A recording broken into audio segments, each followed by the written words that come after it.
আসসালামু আলাইকুম। আপনারা সবাই কিরম আছেন? আমি আলহামদুলিল্লাহ ভালো আছি, আল্লাহ ভালো রাখছে।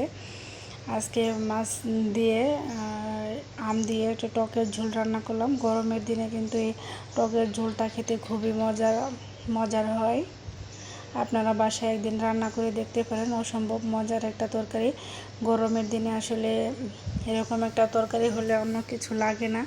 প্রথমে আমি কড়াই গরম করে তাকে তেল দিয়ে কালো জিরা ফোড়ন দিয়ে দিলাম, আর দিয়ে দিলাম পেঁয়াজ আর রসুন হচ্ছে দুইটা ছোট রসুনের কোয়া, আর হচ্ছে সস জিরা বেটে দিছি। ঝোলের তরকারিতে কিন্তু বেটে দিলে তরকারিটা খেতে খুবই ভালো লাগে। পেঁয়াজ রসুন জিরা এগুলো বেটে রান্না করলে অসম্ভব মজা হয়, তাহলে তরকারিটার ঝোলটা অনেক ঘন হয়, তো খেতে খুবই ভালো লাগে। আর দিয়ে দিলাম হলুদ মরিচের গুঁড়া পরিমাণ মতো। এখন মশলাটা কষায় নিব। মশলাটা আমার কষানো হয়ে গেছে। এখন দিয়ে দিব আলুটা আমি সিদ্ধ করে রাখছি। সিদ্ধ করা আলুগুলা দিয়ে দিলাম।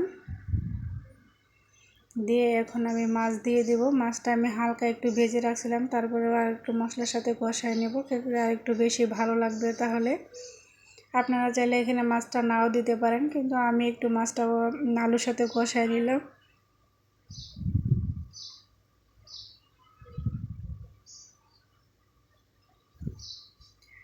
এখন আমার মাছ আর আলুগুলা কষানো হয়ে গেছে।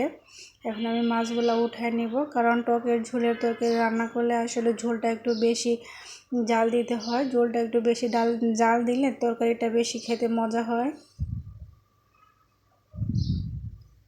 মাছগুলা উঠে আমি পরিমাণ মতো পানি দিয়ে দেব।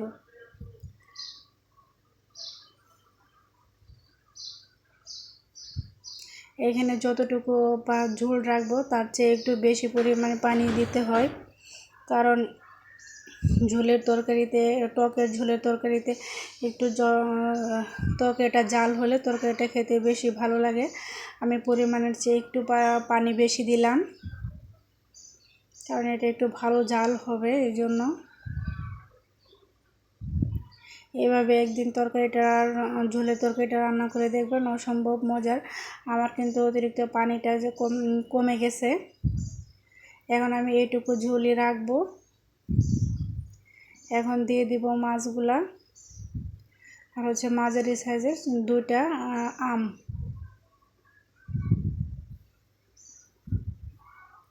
আমটা দিয়ে কিন্তু বেশি জাল দেওয়া যাবে না, তাহলে বেশি টক হয়ে যাবে।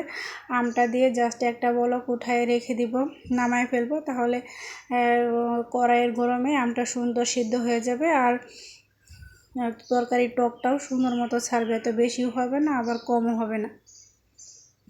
এখনও আমার আমগুলা কিন্তু বেশি সিদ্ধ হয় না, এখনও কিন্তু কাঁচা কাঁচা আছে। আমি এখন একটা ভালো বলক ওঠার সাথে সাথে আমি চুলাটা বন্ধ করে দিব, তাহলে সুন্দর চুলার তাপে সুন্দর আমগুলা সিদ্ধ হয়ে যাবে, আর তরকারিটা খেতে অনেক মজা লাগবে। তো বেশি টকও হবে না, আবার কম টকও হবে না।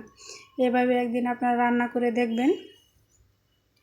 সবাই ভালো থাকবেন, আমাদের জন্য দোয়া করবেন। আল্লাহ হাফেজ।